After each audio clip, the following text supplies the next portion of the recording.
కాలేజీల ప్రైవేటీకరణను వ్యతిరేకిస్తూ వైఎస్ఆర్ కాంగ్రెస్ పార్టీ చేపట్టనున్న నిరసన కార్యక్రమంలో భాగంగా రాష్ట్ర మాజీ ఉపసభాపతి విజయనగరం నియోజకవర్గ సమన్వయకర్త కోలగట్ల వీరభద్రస్వామి మీడియాతో మాట్లాడారు. చెలో మెడికల్ కాలేజీ పోస్టర్ ఆవిష్కరణ కార్యక్రమం నిర్వహిస్తున్నట్లు ఆయన తెలిపారు.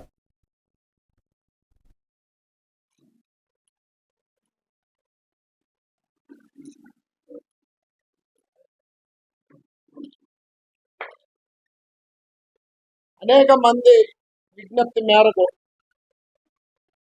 గవర్నమెంట్ మెడికల్ కాలేజీ కావాలని కోరడం, మరి ఆ కాలేజీకి తగిన స్థలాన్ని సేకరించమని చెప్తే స్వయంగా పెద్దలు మంత్రి బొత్స సత్యనారాయణ గారు, జిల్లా పరిషత్ అధ్యక్షుడు మధ్య శ్రీనివాసరావు గారు మేము పర్యవేక్షించి ఆ స్థలాన్ని సేకరించడం జరిగింది.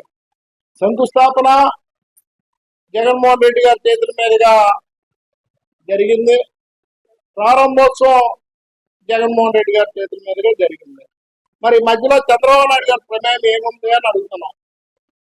చంద్రబాబు నాయుడు గారి ప్రమేయం ఏమీ లేకపోయినా ఆయన ఉన్నది లేనట్టు లేనిది ఉన్నట్టు చెప్పుకునే తత్వం కలిగిన వ్యక్తి. ఆయనకున్న మీడియాని ఉపయోగించుకొని ప్రజల్ని నిరంతరం ప్రలోభ పెట్టే ప్రయత్నం చంద్రబాబు నాయుడు గారు చేస్తున్నారు.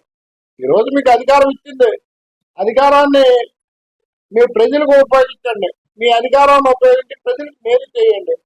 ఎన్నికల మేనిఫెస్టోలో మీరు ఇచ్చిన హామీలు అమలు చేయండి. అంతే తప్ప ప్రజలను తప్పుదారి పట్టించడానికి, ప్రజల ఆలోచనలు వేరే విధంగా తీసుకెళ్ళడానికి, మీ తాలూకా వైఫల్యాలు ప్రజలు చర్చించకుండా చేయడానికి ఇటువంటి మాటలు చెప్తున్నారు చంద్రబాబు నాయుడు గారు అని చెప్తున్నాం.